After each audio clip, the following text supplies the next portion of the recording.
A lot of y'all haven't seen the videos that I've made in the past about me and my journey with God, the things that have happened to me. My life has not been easy. As many of us, we all have sins. We all have not just sins, but a lot of things that we've been through. And sometimes when we're at our lowest point in our lives is when Jesus comes and saves us.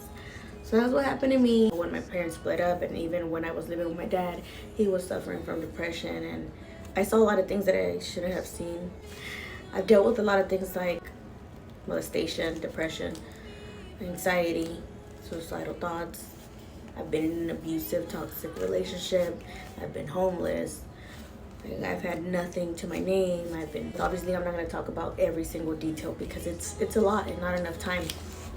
But I have been at my lowest, and my dad did some time in jail, and also suffered with sickness, which I've talked about it. I have PCOS, I have Graves' disease, I have hyperthyroidism, and there was this one time where I went to the hospital. Felt like my heart was racing because Graves' disease causes heart issues as well.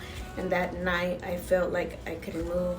It was so weird. Like I feel like my soul was coming out and I was not going to make it. Like if I were to close my eyes, I was going to be dead. It's so hard to explain, but when I went to the doctors, they basically said that nothing was wrong with me.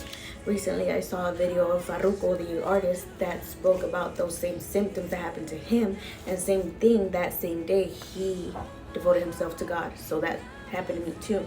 I remember that's one time when I used to work at the nightclub that this guy asked me if I believe in God. I'm like, I know he's there, but I wasn't close with him. Like, I know he's there, I just don't pray to him. Does that make sense? He's like, oh, you're an atheist. And ever since then, that kind of hurt my feelings a little bit. I'm like, what is an atheist? Like, aren't those the ones that just hate religion or hate God? I didn't know. I've told you guys that my husband was hospitalized. I lost people due to COVID, and he had COVID, the same symptoms that the ones that passed away, my family members had. He was getting those. And it was a really rough time, and that's when I slowly started talking to God. But as I made my breakthrough, it was the time when I felt like I died, and I honestly felt like I died. And when I came back from the hospital, like, I just thank God. I thanked God, and I started fully devoting myself to Him, and that was a year ago. And I finally finished reading the Bible, and yesterday I got baptized. I went against religion beliefs, which is the Catholic religion beliefs, but I actually went off of my relationship with God. And something that a lot of people won't understand unless you've been through it is that since I was molested as a kid, I got baptized when I was a baby, but I got molested as a kid. I felt dirty. There's this unexplainable feeling of feeling dirty.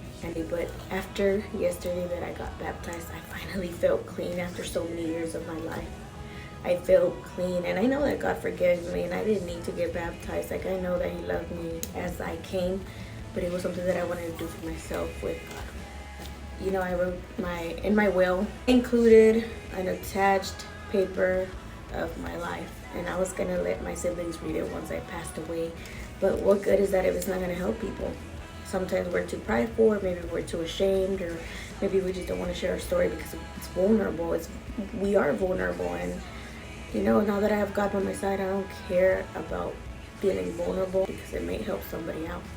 About 15 through 18, when I started getting heavily with alcohol, people that know me from back then know how crazy I was. Now I don't seem like it. Like, I am a new me. I'm a new person. Once I turned 18, I started working at nightclubs, and I started getting even more drunk. I speak about this a lot because I feel like it's very important. A lot of us, doesn't matter what religion you're in, 90% of the time, or 90% of the people, we haven't even read or touched the Bible. And I'm not talking about reading verses, I'm talking about fully reading the books, the whole Bible.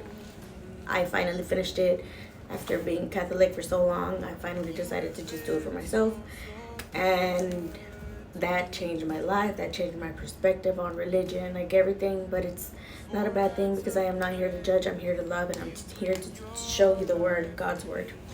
So many people who have gone to something similar to me or even worse. And let me tell you that we cannot be a story. We have to be God's testimonies. And I have met so many wonderful people that have been through it, and God has saved them. I hope that this video helps you when you're at your lowest. And if you need to reach out to me, please do. And I promise that He's going to give you that peace that you need. We're all here to love one another and lead by faith. We have to be the prime example, which there is a big difference. There's the difference when you go to church and then when you have a relationship with God. And I know both of them coming from Catholic background. I've also been to different churches, which I've talked about many times. I've been to a Baptist church, a Mormon church, a gospel church. I've been to Christian church and all these kinds of different churches, and none of them gave me what I have now with God, which is a relationship. And that started off by me reading the Bible. Yeah, that boring Bible.